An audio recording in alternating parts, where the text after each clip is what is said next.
Our children suffer from a condition. They have been born with a condition called Nemollin myopathy. Older child underwent the test. All that she could say in that sense of pain and suffering for the test, she says, don't allow my sister to go through this, please. These children are fine because they have a genetic condition, but they are mentally as razor sharp as any other child. As someone who, together with my wife, Kalpana, who fosters two young, wonderful daughters, our children suffer from a condition. They have been born with a condition called Nemollin myopathy. It's a genetic condition which they have inherited at birth. They were born in Uttarakhand before they came into our lives around 2014. There were no testing facilities, even in major institutes in India.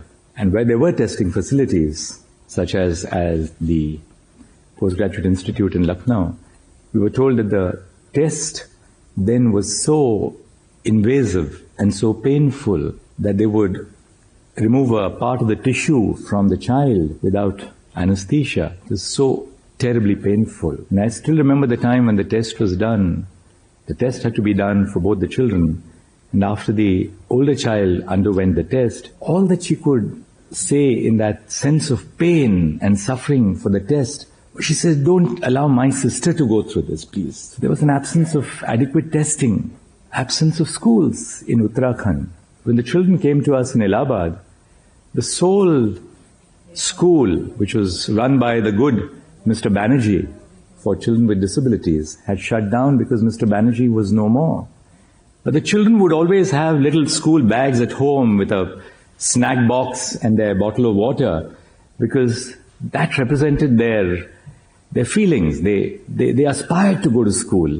So they would play school with their own little bags. When we moved to Delhi, we found a school for them, which is Tamanna, run by the redoubtable Dr. Chawna. And she said that, this is not a school for these children. This is a school for children suffering from predominantly autism. These children are fine because they have a genetic condition, but they are mentally as razor sharp as any other child. And gradually, she said, we have to mainstream these children, which is what we did. Thinking of sending them to a good school, so we went to various schools, and the first question that we asked was, how will the other children treat these children in school? And does the school have any sense of policy to ensure that these children are not bullied, that these children are not disparaged, because that would really set them back?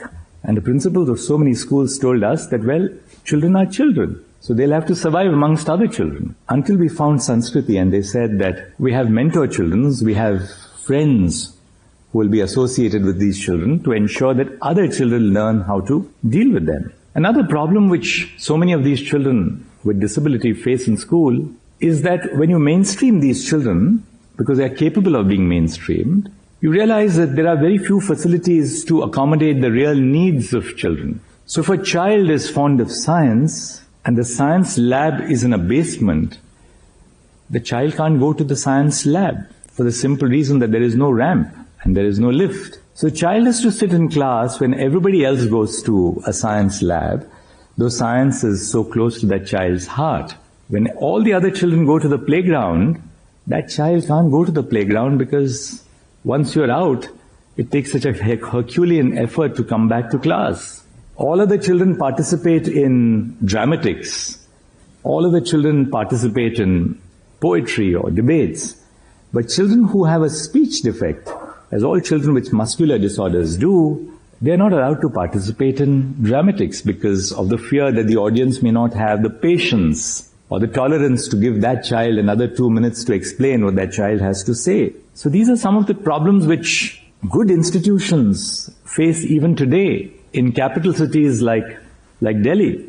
During COVID times when schools were online, our little Mahi, who was then just about 9, suddenly heard the noise of a wood cutter, an electric wood cutter. And she tells the teacher, can I please break from the class for a minute because I think someone is cutting a tree in our garden. So the teacher says, yes, of course you can leave the class for a couple of minutes, but be sure to be back.